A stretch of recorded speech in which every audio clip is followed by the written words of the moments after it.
ತೀರ್ಥಹಳ್ಳಿಯ ಸಿಂಹಸ್ವಪ್ನ ಭರತ್ ಕುಮಾರ್ ಈಗ ಕೊಪ್ಪದ ಇನ್ಸ್ಪೆಕ್ಟರ್. ತೀರ್ಥಹಳ್ಳಿಯ ನೆನಪಿನ ಪೊಲೀಸ್ ಅಧಿಕಾರಿ ಈಗ ಕೊಪ್ಪದ ಕಾವಲುಗಾರ.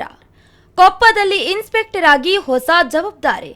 ಒಂದು ಕಾಲದಲ್ಲಿ ತೀರ್ಥಹಳ್ಳಿ ತಾಲೂಕಿನ ಕಳ್ಳರು, ದರೋಡೆಕೋರರು ಹಾಗೂ ಪುಡಿ ರೌಡಿಗಳ ಪಾಲಿಗೆ ಸಿಂಹ ಸ್ವಪ್ನವಾಗಿದ್ದ ಪೊಲೀಸ್ ಅಧಿಕಾರಿ ಭರತ್ ಕುಮಾರ್ ಅವರು ಮತ್ತೆ ಮಲೆನಾಡಿನ ನೆಲದಲ್ಲಿ ಹೊಸ ಜವಾಬ್ದಾರಿಯನ್ನ ವಹಿಸಿಕೊಂಡಿದ್ದಾರೆ. ಕಳೆದ 1 ತಿಂಗಳಿಂದ ಅವರು ಕೊಪ್ಪ ಪೊಲೀಸ್ ಠಾಣೆಯ ಇನ್ಸ್ಪೆಕ್ಟರ್ ಆಗಿ ಕಾರ್ಯನಿರ್ವಹಿಸುತ್ತಿದ್ದು, ಅವರ ನೇಮಕಾತಿ ಸಾರ್ವಜನಿಕರ ಗಮನ ಸೆಳೆದಿದೆ.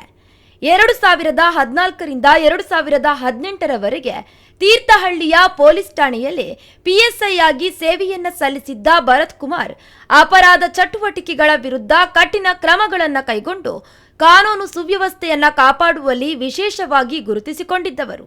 ಅವರ ಅವಧಿಯಲ್ಲಿ ಹಲವು ಕಳ್ಳತನ, ರೌಡಿಸಂ ಹಾಗೂ ಅಕ್ರಮ ಚಟುವಟಿಕೆಗಳಿಗೆ ಕಡಿವಾಣ ಬಿದ್ದಿತ್ತು ಎಂಬ ಅಭಿಪ್ರಾಯ ಸ್ಥಳೀಯರಲ್ಲಿ ಇಂದಿಗೂ ಕೇಳಿಬರುತ್ತದೆ. ಅದೇ ಅವಧಿಯಲ್ಲಿ ರಾಜ್ಯದ ಗಮನ ಸೆಳೆದಿದ್ದ ತೀರ್ಥಹಳ್ಳಿ ನಂದಿತಾ ಪ್ರಕರಣದ ತನಿಖೆಯ ಜವಾಬ್ದಾರಿಯನ್ನ ಭರತ್ ಕುಮಾರ್ ಅವರಿಗೆ ವಹಿಸಲಾಗಿತ್ತು.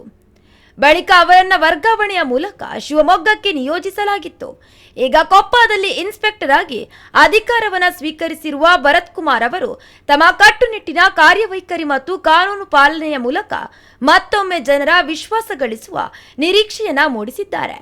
ಮಲೆನಾಡಿನ ಜನರು ಅವರ ಅನುಭವ ಮತ್ತು ಸೇವೆಯಿಂದ ಕೊಪ್ಪದಲ್ಲಿ ಅಪರಾಧ ನಿಯಂತ್ರಣಕ್ಕೆ ಮತ್ತಷ್ಟು ಬಲ ಸಿಗಲಿದೆ ಎಂಬ ವಿಶ್ವಾಸವನ್ನ ವ್ಯಕ್ತಪಡಿಸುತ್ತಿದ್ದಾರೆ. ಮೀಡಿಯಾ 9 ಕನ್ನಡ ನಿರ್ಭೀತಿಯಿಂದ ನಿಮ್ಮ ಜೊತೆಗಾರ.